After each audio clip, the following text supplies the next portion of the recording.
The plateau that sneaks up on you. You got promoted in year 1. Again, 18 months later. A third time by year 5. Your income grew faster than you ever expected, and every signal told you the momentum was real and sustainable. You weren't naive. You knew at some point the curve would slow, but you figured you'd see it coming. Then, quietly, it stopped. 4 years went by. Same title, same department. A modest raise here and there. Enough to not complain about. Not enough to feel like progress. No obvious reason. No bad review, no company trouble, no dramatic falling out. The ceiling just appeared as if it had always been there, waiting for you to arrive. If that sounds familiar, you're not alone. And here's what most income advice skips right past. For most working professionals, that plateau is not built by a bad economy, not set by an indifferent boss, and not caused by bad timing. It's built by you. Through a set of structural and psychological traps you stepped into long before the ceiling appeared. This episode is about those traps, not to assign blame, but because understanding how the ceiling forms is the only real way to start taking it apart. You don't need to blow up your career. You don't need a side business already running. You don't need to work harder than you already are. You need to understand the architecture of the problem. The income plateau is mostly self-built, and that's actually good news, because what you built, you can change. Before we get to the solutions, though, we need to go back to the foundation, to the place where the ceiling starts, and most people never think to look. The original trap, trading time for money. When most people think about making more money, they think about one of 3 things: working harder, getting promoted, or picking up extra work on the side. All 3 are reasonable responses, and all 3 share a single hidden assumption that the way to earn more is to give more time. That assumption is the trap. Employment, at its core, is a time for money exchange. You show up for a set number of hours. You receive a set amount for those hours. If you want to earn more, you either get paid more per hour through raises, promotions, or switching employers, or you work more hours. That is the equation. The problem is not that the equation is unfair. It's that it has a ceiling built into it by design. Think about it simply. Say you earn the equivalent of $30 an hour and you work a standard 40-hour week. That gives you a fixed weekly output. Now imagine you're excellent. You perform, you advocate for yourself, and over a few years, you negotiate your way to 45 an hour. Real progress. But you're still in the same structure. Even at $60 an hour, 40 hours a week gives you the same ceiling that anyone at 60 faces. Time. Time is finite. The more hours you push it, the more worn down you get. The ceiling on time for money income is not just economic, it's physical. This model was built in the industrial era. Factories needed bodies on the floor. Organizations needed tasks done by the hour. The wage structure made sense in that world. You give time, something gets made, you get paid. That world has evolved. But the pay structure for most professional roles hasn't shifted as far as we'd like to believe. The language has changed: deliverables, projects, performance cycles, KPIs. But the underlying logic is largely the same. You give time, you get paid, and the output is still capped by the hours you can reasonably give. Understanding this is not an argument against having a job. A job gives you stability, income, a network, skill-building opportunities, and structure. Those things are real and valuable. But a job by itself structurally cannot give you the ability to earn significantly more without working significantly more. Not past a certain point. The people who escape the income plateau don't usually do it by squeezing harder inside the same structure. They do it by building something alongside it, something that breaks the direct link between hours worked and income earned. That something has a specific name. What leverage actually means. Leverage, in financial terms, usually means using borrowed capital to amplify returns. In the context of income and careers, it means something slightly different and considerably more useful. The ability to earn more without working proportionally more hours. That's the whole idea. Not passive income in the fantasy sense. Not a get-rich shortcut. Just breaking the direct coupling between your income and your time. There are 4 practical types of leverage that a working professional, without a trust fund, without a startup, and with a full-time job, can realistically build. The first is knowledge leverage. This is when you develop a skill so rare, so valuable, or so difficult to replicate that the market pays you significantly more to apply it. Not just any skill, a skill at the intersection of genuinely useful to someone, genuinely hard to acquire, and genuinely scarce. A specialist in a narrow legal area earns more than a generalist. A cybersecurity expert earns more than a general IT technician.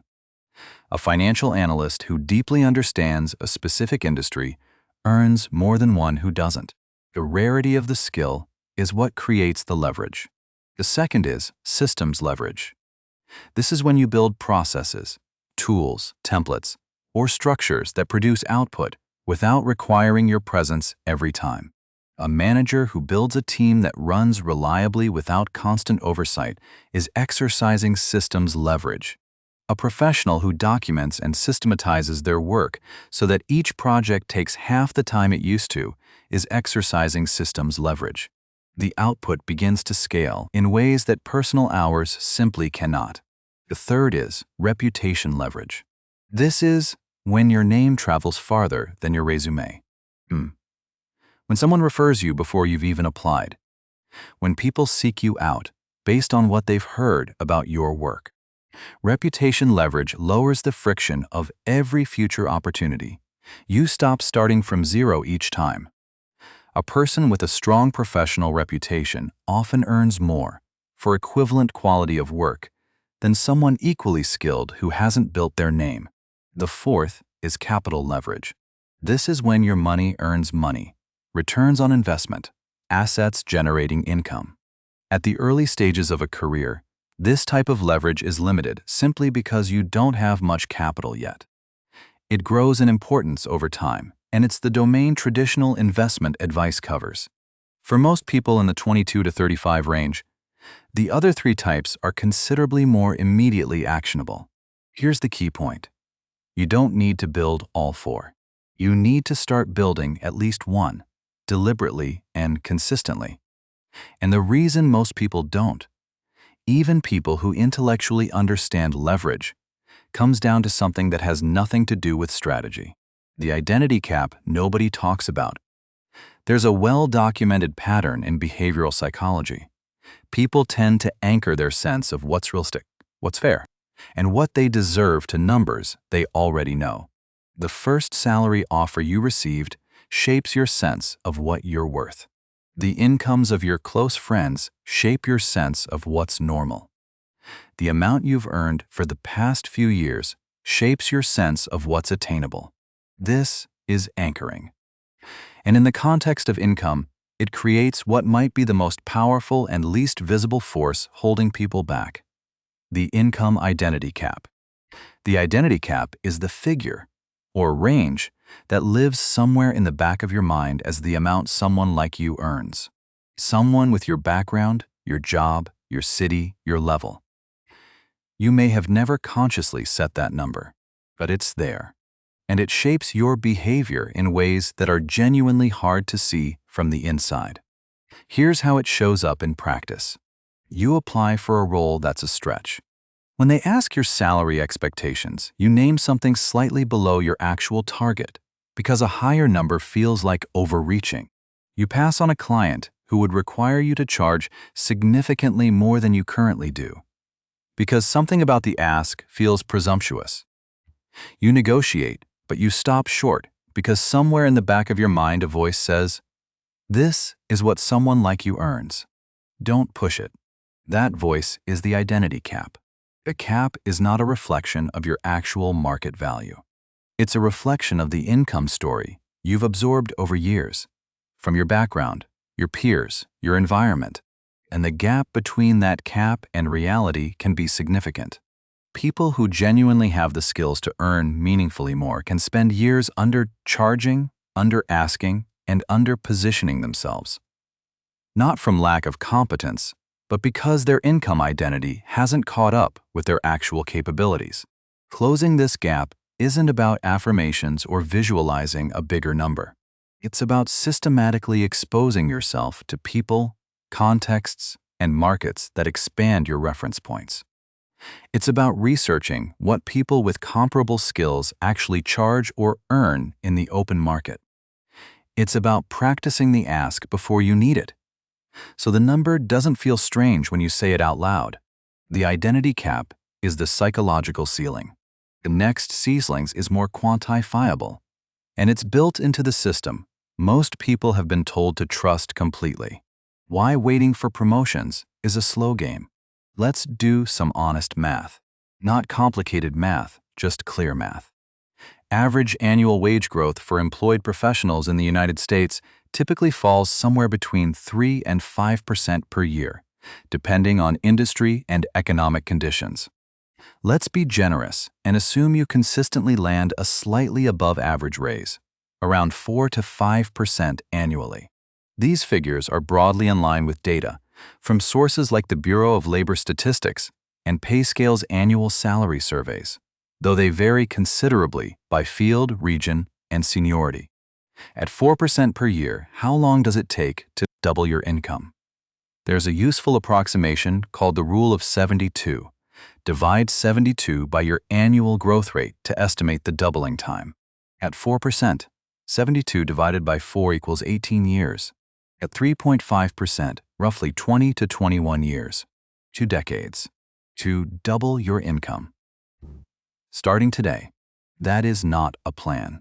That is a very slow escalator built by someone else. Now, this isn't an argument against promotions. A well-timed promotion is one of the fastest legitimate income jumps available inside employment, often 10 to 20% in a single step, sometimes more for a significant level change. That's real and worth pursuing. But it's important to be clear about what a promotion delivers and what it doesn't. What a promotion gives you: a new title, expanded scope, and a meaningful pay increase. Those things matter. What a promotion does not give you: any change in the underlying structure. After a promotion, you are still trading time for money. The new role typically comes with more responsibility, more visibility, and often longer hours. The income moved up, but so did the demands on your time. The fundamental ratio barely changes. The professionals who actually break out of the income plateau don't abandon promotions. They pursue them while also building leverage in parallel, so that when the promotion comes, they're bringing more to the table. And when it doesn't arrive on schedule, they're not waiting on someone else's decision to determine their next move. Promotions alone are too slow a game if you're serious about changing your trajectory, which means you need to be building something in parallel. And the most important starting point is your skill stack. But not all skills work the same way. Skills that compound versus skills that plateau. Think of your professional skills as a portfolio. Some assets appreciate steadily and reliably over decades. Others peak quickly and begin to depreciate. The same is true of skills, and understanding which of yours falls into which category is one of the most important audits you can run on your own career.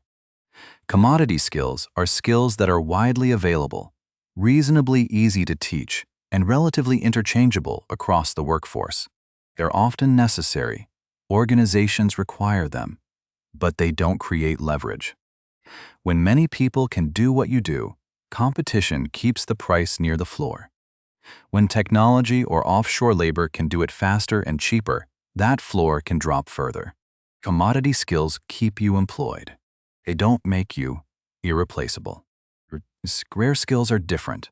They sit at the intersection of 3 qualities: genuinely valuable to someone, genuinely hard to acquire, and not widely available at a meaningful level. When those 3 things overlap, You have something that commands a seller's market, because supply is limited by the difficulty of the skill itself. The author Cal Newport, in his book So Good They Can't Ignore You, uses the term career capital to describe this kind of accumulated rare skill. The argument is straightforward, but worth sitting with. The world does not trade remarkable careers for ordinary effort or good intentions. It trades them for rare and valuable skills.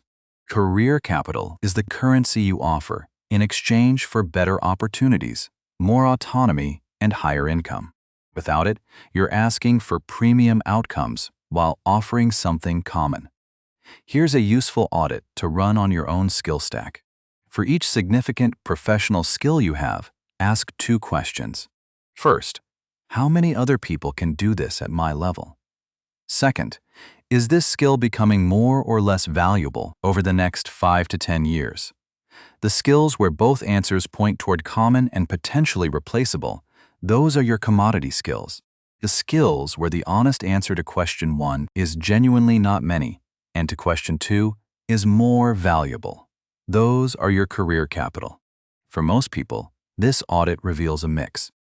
Some commodity, some rare, and often 1 or 2 skills closer to rare than they initially realized, especially when you account for combinations. A combination can be rare even when the individual components are not. A marketing professional who also understands data analysis and can build basic automations is rarer than someone who only has one of those. The intersection is often where real leverage lies. You don't need to discard what you already have and rebuild from nothing. You build on what exists strategically and deepen the skills with the most leverage potential. The best platform for doing that is probably already in front of you every single day. Your job as a leverage launchpad. Most people treat their job as the thing they do while waiting to figure out what comes next. The work becomes routine, the days blur, and the ceiling gets lower without them noticing. That's one way to spend your working hours. But there's another. And it starts with a reframe. Your job is a leverage launchpad. It's an environment where you are paid to build skills, solve real problems, develop a network, and earn a professional reputation, if you choose to use it that way. Here's what using it that way actually looks like. The first tactic is to become the person who solves expensive, painful problems the organization didn't realize it had. Not the standard problems in your job description. Those are table stakes, and everyone in your role handles them. The expensive, painful problems are the ones sitting quietly in the background. The process nobody has fixed because it's complicated. The workflow that creates rework nobody talks about. The gap between 2 teams that produces friction everyone has just accepted as normal. These problems are visible to someone who's paying attention. Solving them is high leverage not because it's required, but because it creates disproportionate impact. And impact is what builds reputation faster than anything else. The second tactic is to document and systematize your work. It sounds operational and unglamorous, but its effects are significant. When you build clear systems for how you do your work, documented processes, reusable templates, decision frameworks, 2 things happen simultaneously. First, your work becomes easier to delegate, hand off, or scale, which makes you more valuable as a leader, or even without the formal title. Second, it creates visible evidence of your thinking and your process rigor, which builds the kind of reputation that travels further than a performance review score. The third tactic is to make your work visible beyond your immediate team. This is not self-promotion for its own sake. It's about ensuring that your contributions don't disappear into the background. Write an internal summary of a project you led. Present a finding to a broader group. Help someone in another department with something you understand well. Reputation leverage inside an organization is built by consistent, visible quality over time. And the bar for visibility is surprisingly low because most people aren't doing it. None of this requires quitting. None of it requires outside income yet. These are ways to extract more leverage from the hours you're already spending.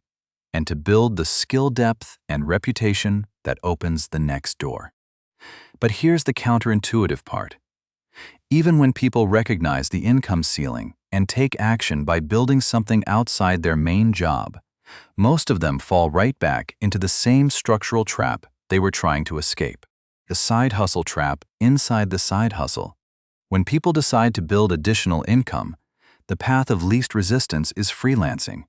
Take a skill you already have, charge for it on the side. It's logical, low friction, and it generates income.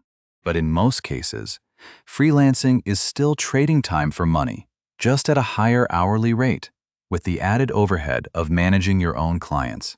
You're writing copy, doing consulting calls, building websites, coaching clients. Each project requires your hours. When you work, you earn. When you stop, the income stops. The structural ceiling is exactly the same ceiling. You've just moved into a different room with the same roof. There's nothing wrong with freelancing as a stepping stone, particularly when you're building a skill and a client base from scratch. The issue is when it becomes the destination. Because the destination, if your goal is to actually break the time for money ceiling, has a different structure. There are 3 income architectures worth understanding. The first is a productized service. Instead of selling custom work by the hour, you sell a defined deliverable at a fixed price, a specific output, defined scope, clear outcome, consistent price. As your process becomes more systematized and you get faster at delivering it, your effective hourly rate rises without any change to what the client pays. The value stays the same. The time cost to you decreases. That's a small but real form of leverage. The second is a knowledge asset. A course, a guide, a detailed newsletter, a template library. Something you build once that keeps delivering value to people who pay to access it. The economics are not instant. They require time to build, time to develop an audience, and time to iterate into something people find genuinely useful. But once they exist, they don't require your presence each time they're used. The work is front-loaded. The return extends forward. The third is a system that earns while you work your main job. A recurring subscription model where the work is front-loaded and revenue distributes over time. An automated service. A referral structure where your reputation generates ongoing leads without ongoing cold outreach. The distinguishing characteristic is that income doesn't require active hours to arrive. The question to ask about any income-building effort is not just, can I make money from this? It's, does this compound? Does it build something that makes the next unit of income easier to generate than the last? If the answer is no, if each dollar requires the same effort as the previous dollar, you haven't escaped the time for money model. You've just found a more expensive version of it. But here's the part that stops even people who understand all of this clearly and rationally. The patience tax. Building leverage takes time. Not a weekend. Not a quarter. Typically 2 to 5 years before it shows up meaningfully in your income. And in the interim, there is often very little external validation. You're getting better at something, building something, putting in consistent work, and the income line is barely moving. This is the patience tax. It's the price you pay for building something real. Most people don't pay it, not because they lack the ability, but because the waiting is uncomfortable in a specific and predictable way. Here's how it unfolds. You start. You put in serious effort for several months.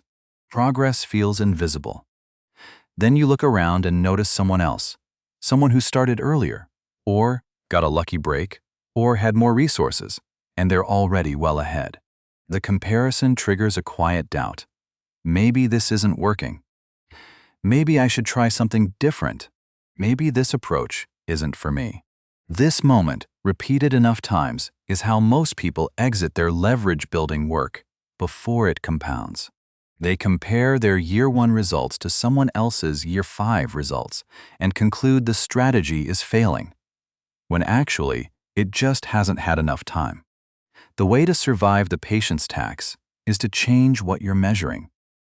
In the first year or two of building leverage, income is the wrong metric. Income lags, it's the delayed result of decisions and work done in the past, not a live reflection of what you're building right now. The metrics that actually predict future income are three things. Skill depth. Are you measurably better at your target rare skill than you were 6 months ago? Can you handle more complex problems?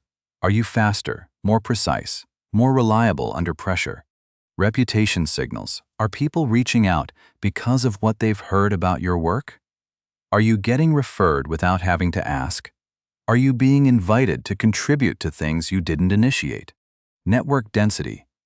Are the professional relationships you're building becoming more valuable, more relevant, and more genuinely reciprocal over time? These three things compound before income does. They are the leading indicators. If they're moving in the right direction, you're building something real, even when the income hasn't shown it yet. Track the right things in year 1 and year 2, and the patience tax becomes something you can actually pay. Which brings us to the question where all of this has to land. Where do you start? Where to start without quitting anything? You don't need to blow up your life. You don't need to quit your job, drain your savings, or commit to an 80-hour week. What you need is to start building the right thing, consistently, with whatever time you can genuinely protect. Here's a simple framework, one you can begin this week. Step 1.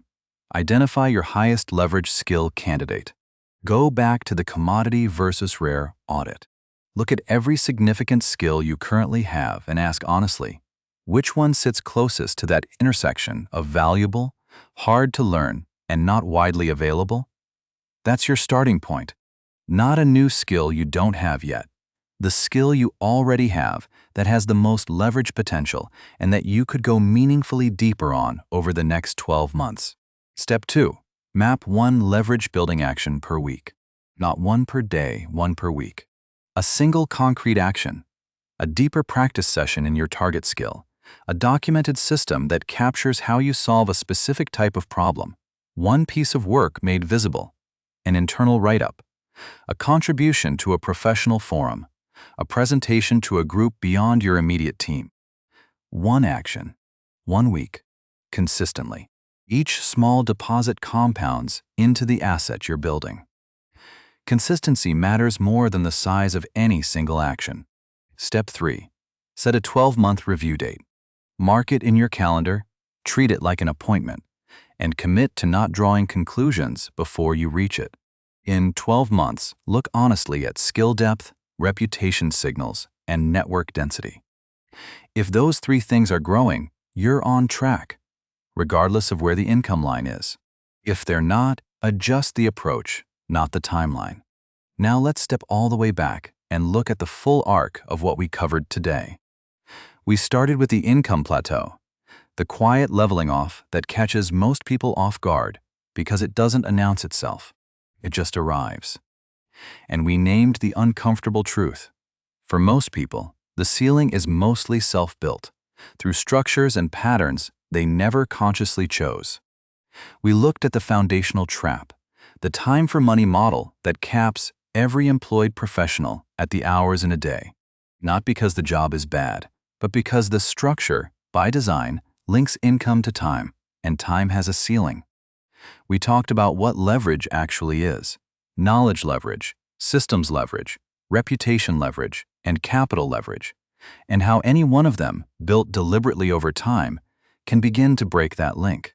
We looked at the identity cap, the income anchor you carry in the back of your mind that often limits you before any external market force does, and how updating it requires exposure, research, and practice, not just intention. We ran the honest math on promotions. How typical annual raises mean it can take close to 20 years to double your income if that's your only strategy, and why building leverage in parallel is not optional if you want a different trajectory. We talked about the difference between skills that compound and skills that plateau, and how career capital, rare, valuable skills, is the currency that actually buys you options and autonomy in the professional world. We talked about using your job as a leverage launchpad, solving expensive unseen problems systematizing your work, making your contributions visible, all within the job you already have. We looked at the side hustle architecture question, that it's not enough to earn extra income because freelancing is still trading time for money. What matters is whether the income you're building has leverage in its structure, whether it compounds, whether the next dollar gets easier than the last. And we talked about the patience tax, the 2 to 5 years of consistent effort that precede visible results, and why the right metrics to watch in year 1 are skill depth, reputation signals, and network density, not income. The ceiling you're looking at is not a verdict. It's a starting point. The people who break through it aren't usually smarter or better connected. They're the ones who understood the structure of the problem and then started building the right things consistently before the results showed up. That's the game. It's slow, it's real, and the best time to start was last year. The second best time is now. If this episode gave you a clearer picture of where your income ceiling actually comes from and what to do about it, consider subscribing. This channel exists to give you one thing: a more deliberate life with your money and your time, one concrete episode at a time. We'll see you in the next one.